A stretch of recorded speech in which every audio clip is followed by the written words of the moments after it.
This is Mr. Inadequate, and it is story time again. The game is Spark in the Dark. I like this particular setting, seems to be very good for storytelling because you're sitting there in a bed, you got a campfire in front of you, and you got the creepy music. Now, I had a request about cars. Uh, First car I owned, I bought it used. I was in the Navy down in Virginia. It would have been 75, I think. No, 74. 74. It was a Chevy Camaro. I believe it was a 1970s Camaro. It was gold color with a black vinyl roof. How I didn't kill myself in that car, I'll never know. I did some very crazy things in it. One of the memories of owning that car was I bought it and I was going to drive it from Arlington, Virginia to Syracuse, New York. What? Near Syracuse, New York. And this was at the beginning of the first gas shortage. So I filled it up, and I didn't get very far, and I was in a minor fender bender. Car in front of me stopped. Car in front of me stopped short. Car in front of me stopped short, just barely didn't hit the car in front of it. I stopped short and came with inches of the bumper of the car in front of me. And I remember thinking, oh shit, I hope nobody's, bam, behind me. So I got out and I looked, and the guy who hit me had an MG, and he totally messed up his front end, and under the bumper of my Camaro, there was a tiny little dent. So that was the beginning of the trip. So I get on the beltway around the Washington, D.C. area, and I knew the first thing I wanted to do, I think it was Route 66, which is closed now, was I wanted to get on that so I could go to Frederick, Maryland. And it is like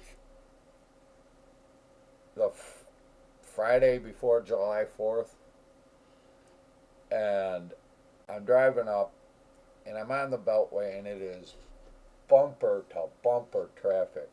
So I managed to work my way all the way to the right because I knew the exit was coming up. And it was a left-handed exit, so now I'm screwed. There's no way I'm getting over there in time. So I'm driving, and there is a cardboard sign said in small letters, scenic, and then in larger letters, Route 66, next right. So I said, how many Route 66s could there be? More than one, apparently. So I get off the exit, follow the signs, and I am on this back country road through the mountains in Maryland, between Maryland and Pennsylvania. And at the time, I had two maps. I had a map of New York State, and I had a map of Virginia, but I had no map of Pennsylvania at all.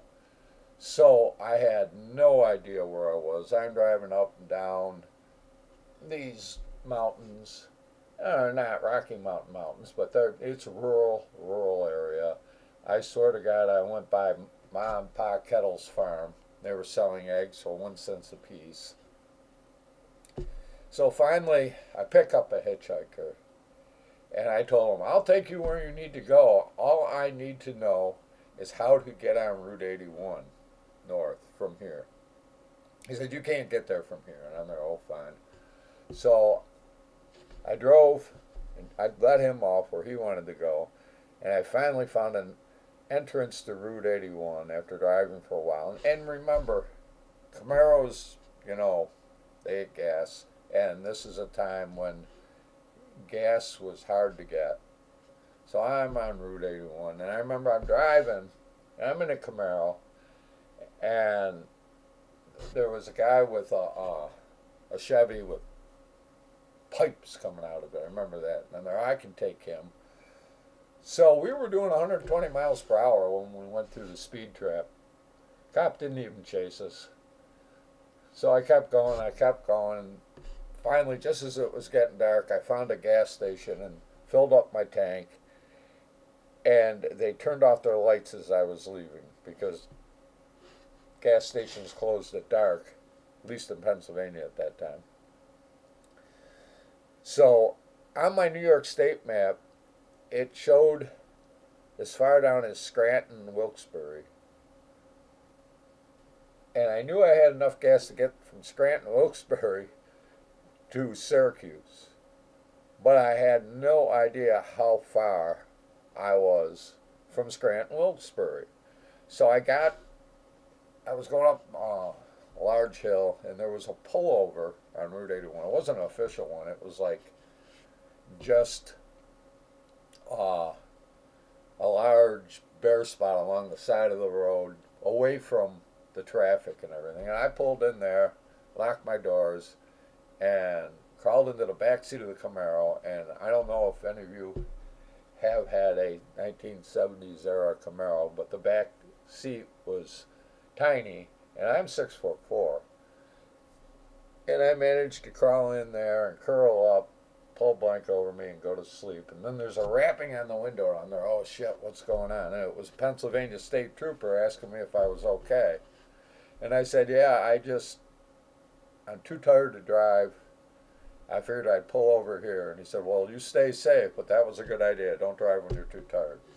So I got up in the morning, got back, drove over the crest of the hill, and there's Scranton, Wilkes-Barre laid out before me. And I thought, oh shit, I could have gotten home last night and slept in my own bed. But it was early in the morning. I figured I'd be home before too long and I could take a nap. So I'm driving, and this is not this is the 70s. It isn't the days of cell phones or anything, and I wasn't going to stop and call my parents, let them know I was okay, because I figured I'd just get home and tell them then. They were worried about me and had called the troopers to be on the lookout for me because they knew my car and license plate number. I had told them. And I drove all the way from Scranton, Wilkes-Barre home. Never got stopped by any troopers at all. Never even saw one. And it was okay. It was cool. And my father really liked my car, and he said, it's okay if I take it out for a spin. And I said, sure, why not? My father came back about 10 minutes later. He said, holy shit, here's your keys. That car is too fast for me. I went to pull out at a stop sign behind a person and beat them to the stop sign. It just, it was a good car. It had some problems, and I was in the Navy. I couldn't fix it very well. I was driving in West Virginia. I had a friend who was good at certain things with cars, and he had decided to put hood pins on my Camaro just to see if he can do it. So, got hood pins on the car. Friends and I got in the car, and we drove out to West Virginia, Harper's Ferry, and we had a good time. And on the way back, I don't know if any of y'all have been in West by God, Virginia, where there's two directions, up and down. I'm driving back. I'm on the highway. There is the lane I'm in, the slow lane. There, because I didn't want to push it. There is the shoulder, and then there's atmosphere, air. I mean, it's not quite a cliff, but you didn't want to go down it. And the friggin' hood pins in the front two hood pins popped out, and the hood curled right up. Luckily, on that Camaro, there was little slits right before the hood met the windshield, and I could see through those little slits, and I got us all pinned down and everything the best I could. But it was like I did about 30. People are honking at me shit. I ain't risking that again. I got it home. We straightened the thing out. Other car memories. I remember I had like 2 or 3 Chevettes during my life. And those cars hated me. Honest to God, I would pull out with plenty of time, and the car would go, I'm going to accelerate. Really am. I'm going to accelerate next year. And then there'd be a car or a truck or something right on my ass that I had plenty of time to pull up in front of, but my car just decided it was going to kill me today. So beware of Chevy Chevettes. And what other cars did I have? I don't know. I had a Dodge Dart Omni, which was a good car, and I was driving in Syracuse, New York, and I got the green light, and this kid driving his father's car slammed right into me, and to the point where it made my car shaped like a U, and drove me into a motorcycle on my left. He was all ready to fight me, and then he saw that I had been hit, and he wouldn't stick around to tell the cops when they showed up what happened. The kid gets out of the car. He goes, "Who had the green light?" I'm there. Listen, if you don't know, you didn't have it. And he paid for my car. Other cars, I had an old station wagon that I bought used. The Dodge Dart Omni was the only car I bought new. The rest of them I bought used.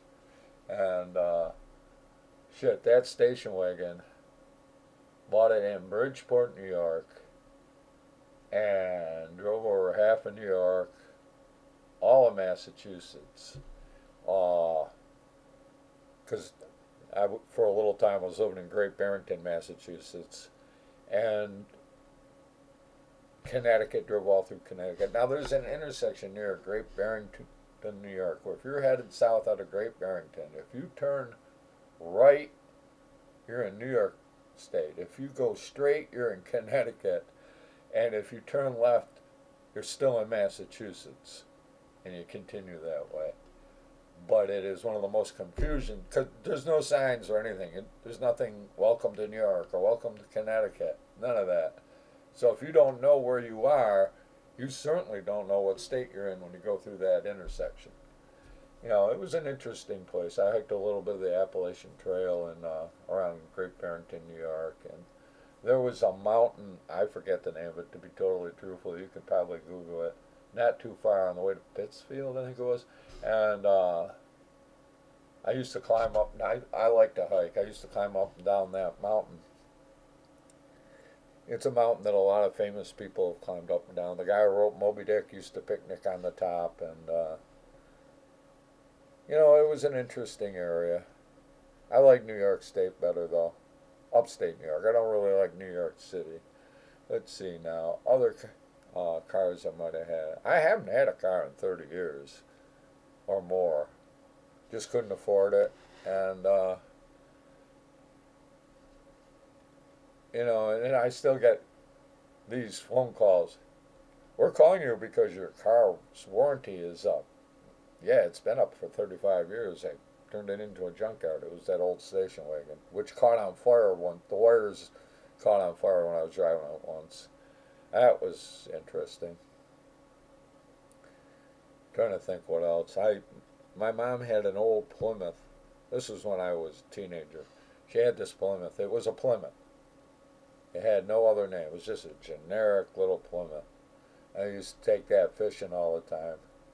And I got in an accident with it. Somebody was hogging. He came around a turn and he had all sides of the road, and I had to go on the shoulder. I spun out, turned around, and went in a ditch. The only damage to the car was the idiot who towed it out of the ditch bent the tie rod.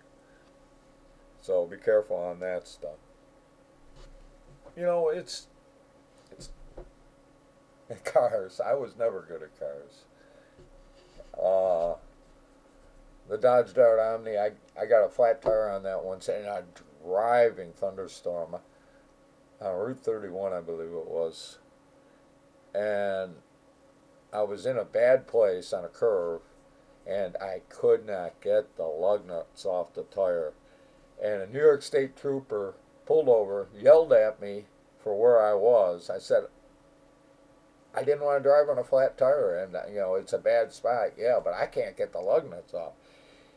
He looked at me, He took over, strained at the lug nuts, and he said, "Damn, I see what you mean." But he got the lug nuts off. We put the new tire on, and I thanked him, and I drove off, and he drove off. And sometimes New York State troopers can be pretty humorless sometimes.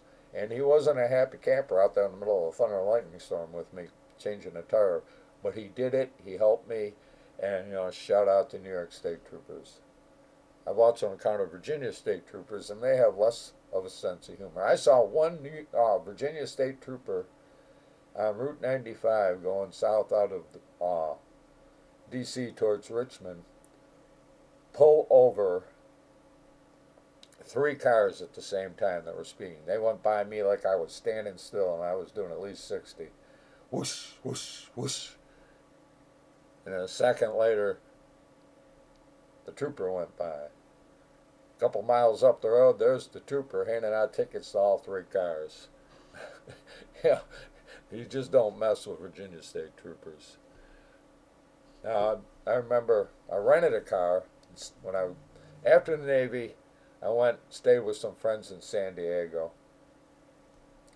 I had an old girlfriend who lived up in Rosemont, California, which is on the other side of LA from San Diego. I think it's around Barstow, I'm not sure. Anyhow, I rented a car and drove up to visit her. And I remember driving through LA. Now, this from city limit to city limit was about the same distance as from Syracuse to Rochester, New York on the state thruway. It's just huge the way I look at things, being an East Coast boy. And I remember I'm trying to pay attention to see where my exit is, and I'm going in. There's a line of cars lined up to take an exit. I'm going, as I'm driving by it, it's like probably 2 miles long, this line of cars waiting to get off at the exit. And I hope to God that ain't my exit, because too late now. It was Hollywood Boulevard. And then I kept driving. I got to where I was going. And, California's cool and all, but I like the East Coast where things are green. That doesn't. And there's parts of California, that are green and everything. I just never got to them. I did visit Tacoma, Washington once, and that was nice. That was green. So West Coast ain't all bad. It's just it isn't my cup of tea. And I'm trying to think what else. I used to live in Rochester and drive and visit friends east of Syracuse a lot, driving on the thruway. You got to know where all the trooper speed traps were. And it became, I didn't even have to check mileage anymore. I knew where I was on the thruway at all times, except one time. I drove from Rochester out to my friend's house, and it started snowing while I was at my friend's house. And I said, I need to get back. And they said, you can stay here overnight. It's really bad out there. And I drove, and it was a while to get the thruway. And I started passing cars and ditches, and I'm there, well, I should be okay. And I got to the thruway around Carrier Circle in Syracuse. And I asked the ticket guy, how is it? And he said, it's okay once you get to the Montezuma Swamps. After that, it's clear, which was total bullshit. There were parts after it was bad enough before I got to the Montezuma Swamps going east to Rochester. But, my God, I was driving the Omni, I believe, and I couldn't see past the front of my car. It ain't that big. So I'm driving, you can't see anything. And finally, around Palmyra, New York, I came up behind snowplows, and you couldn't tell that they had been there 100 feet behind them. Finally came up, and the road was clear for those seconds I was behind them. And they got off at Palmyra, and I continued on, And as I continued on, I went, shit, I could have gotten off here and gotten a motel room. But I continued on, and I got off at my exit in Rochester. And as soon as I got about 100 yards away from the thruway, it was clear. It had snowed, but it was clear. The roads were clear. Went right off the road into a ditch, and luckily somebody pulled me out of it. But it's one of the. I was so tense that when I relaxed, I had no control over my car. And the thruway. I don't know, Route 9, Interstate 90, and that goes through central New York, east to west. They build it where it snows the most. They honest to God did. If you're driving in New York and you're gonna find a blizzard, it'll more than likely either be on the thruway or on Route 81 going north out of Syracuse. Those are two greatest snow zones.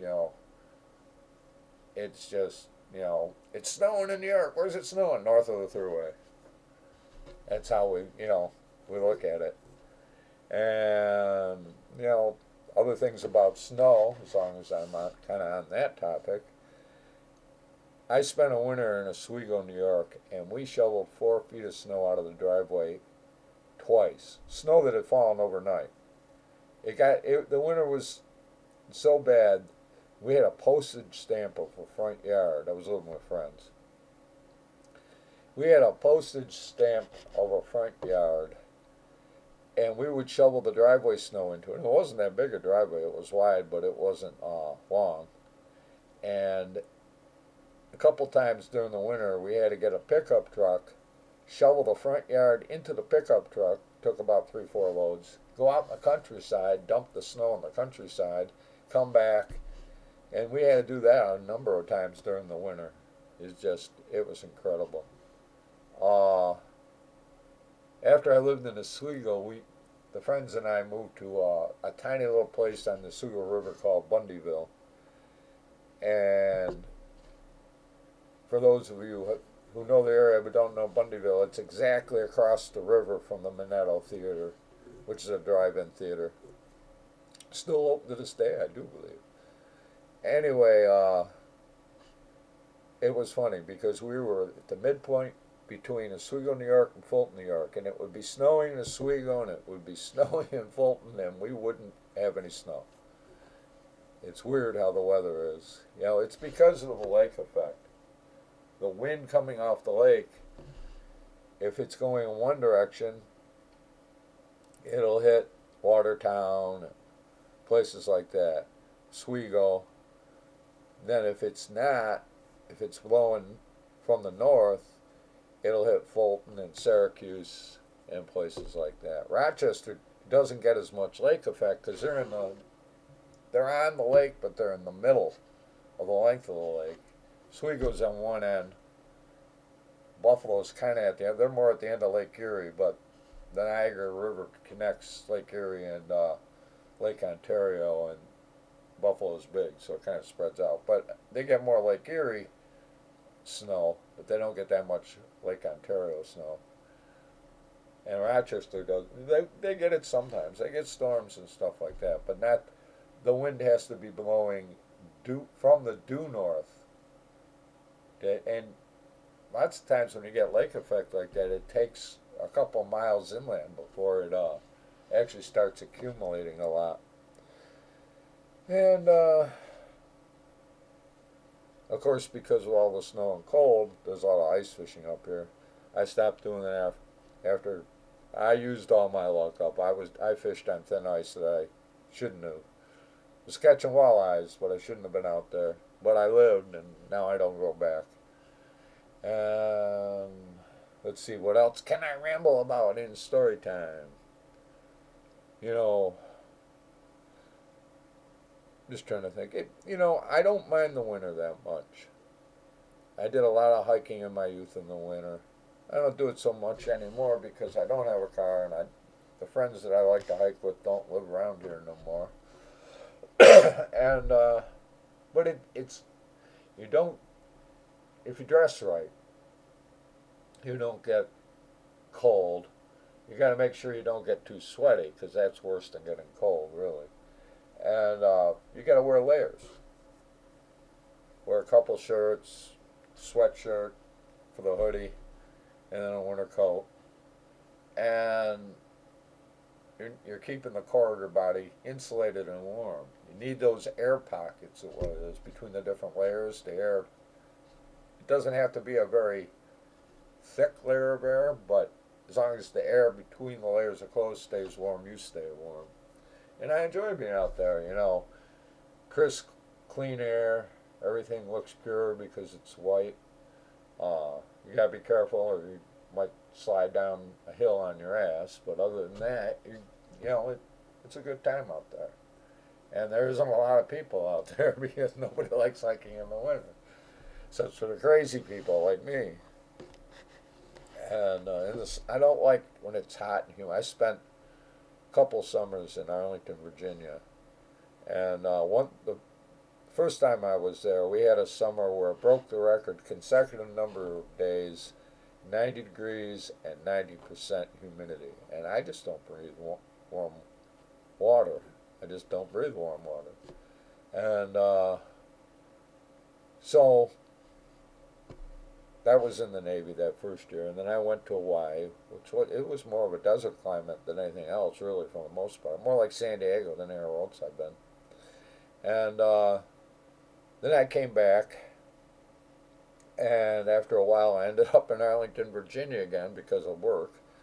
And the summer I was there that time, we broke the record I'd been there for the previous time, which was, there's a reason why they call D.C. a swamp. It has nothing to do with the politicians.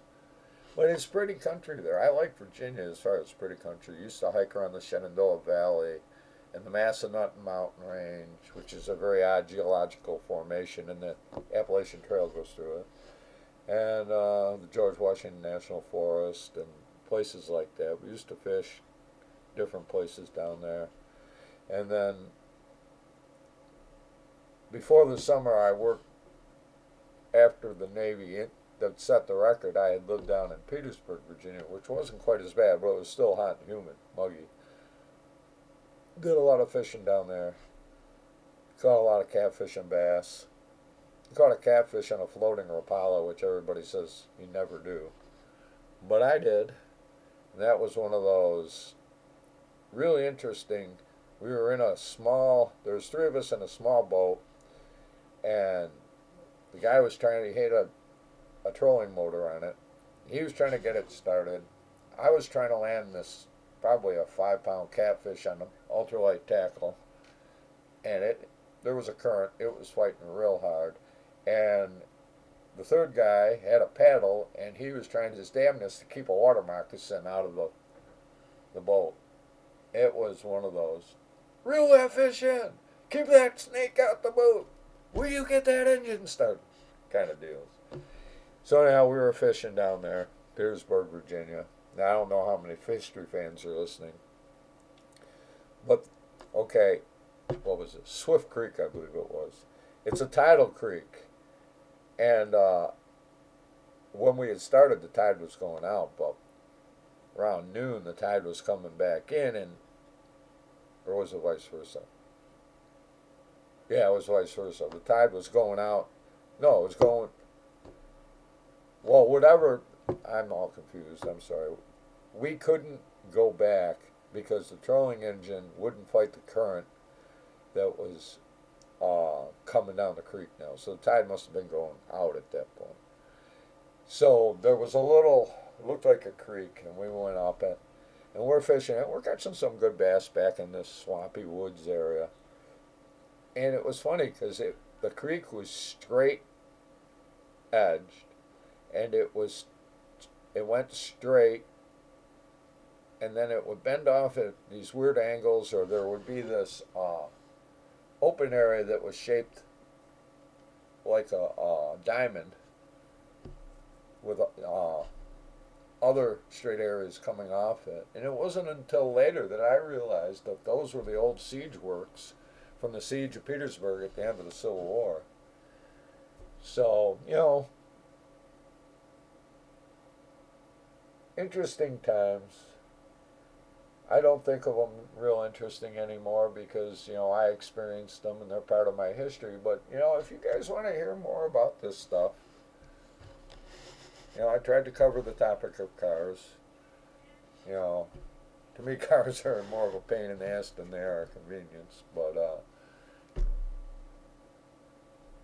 it is what it is. I have bicycled, I have hiked a lot. I'd rather walk on my own 2 feet. Shanks mares, as they used to say. And if you guys, if you keep wanting to hear me tell stories, let me know, and I will do my best to do an occasional storytelling thing. This is Mr. Inadequate signing out. I hope everybody's okay. Oh, one update. Hopefully tomorrow I'll be getting my Logitech heavy equipment bundle, my new one, and I'll be able to go back to Farming Simulator 22.